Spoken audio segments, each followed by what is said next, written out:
publicly, and every director, or department head as they call them here, every department head, to go over their budget, line by line. That's fine. Right. And the public can speak anytime it wishes. Well, only if we allow, you know, it on the agenda for the public to participate. They gotta say this. As long as you're the supervisor, as long as you allow it, it's okay. I'm not in charge. It's an open meeting, you can speak anytime they want. Okay. Anything else?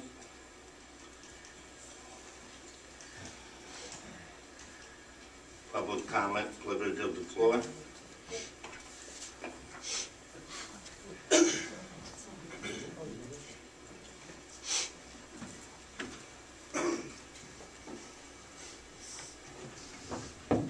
Good evening. My name is Wayne Caldor. I live at 1054 Day Road in Rotterdam. Mr. Supervisor, members of the town board, Michelle, our new, you got a wedding last week or something? That's very nice. Congratulations.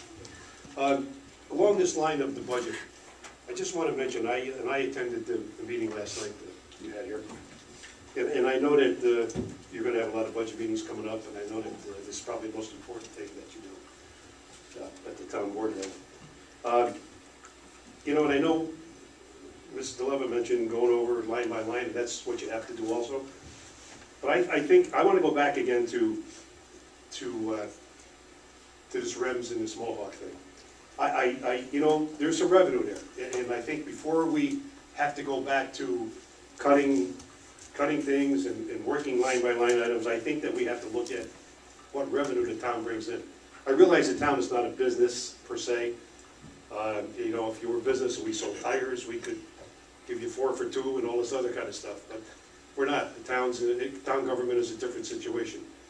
And what we do is provide services, and we try to bring businesses in the community and developers in the community so we can have a tax base. But there is some revenue here. And this REMS and Mohawk thing is important. And I know you got a vote coming up, and I'm happy to see that it's coming up this way, and that people are going to have a say. But right now, I still feel there should be an agreement in place with both REMS and Mohawk to have them bill for the ALS services that are being provided each and every day as of today. This year, we're going to do approximately over 2,000 calls. Our paramedics alone are Rotterdam paramedics. And probably a third of those 2,000 calls are going to be ALS calls. Now, the ALS call compared to a BLS call, it's an extra $400 that could be billed and come back to the town as revenue.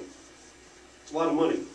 If you take a third of those 2,000 calls, you're talking about 600 and whatever, 60 some calls. At $400 a pop, you're talking $260,000 revenue coming into the town a year. Now, I know that figure is probably high.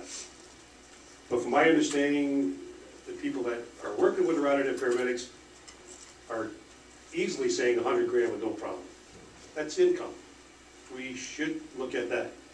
And I hope that we're going to. And I understand that some people on the board have made some inquiries on that already. And I encourage you to keep that up. That's very important. There's other things, I think, talking about income. Shared services. I could spend probably another hour talking about different ideas that we all have. But prescription drugs, I think that was mentioned once. There's a local municipality that's working with the Canadian drug program, which is, my understanding, it's handled by Benetech, which is already our provider in town. I don't think it'd be a real problem or time-consuming to check with Benetech and see if it could save the town money. It's the same product, you're just getting it via Montreal or wherever compared to somewhere in the States. So these are things that I think are positive ways to try to help here. I know you're going to get a lot of people up at this podium between now and the time to approve this budget, and I know you know that too. I do hope that when they come up with not just negative comments and tell you the way they'd like to have it, but they also come up here with positive comments telling you ways they can maybe fix it. You know, everybody can grandstand. I don't think this is the time for it, and I know you don't have time. Mr. Priestley mentioned it's getting late. You got to get stuff done. And you do. You got a long road ahead of you, still, and you don't have much time to do with it. I agree with working together. I'm glad that you guys are all gonna get together and do this. You got good department heads, you got a good town workforce, and I hope you listen to your department heads. They've been here longer than we have, and you have. And they've been through good times and bad times. Well, times are not like they used to be, they're bad now. Not just here, but everywhere. So they're good people to listen to. I hope that you really do listen to them. I do want to commend you on the hard work you've already done. I know this is not quite a year that you've all been here, and a lot of good things are happening. Businesses are showing up in town that weren't here before. Developers are finding it easier to get in town and get their jobs done, so that's I applaud you all for that. And I know that's what you ran on, and I know that's what you've been doing.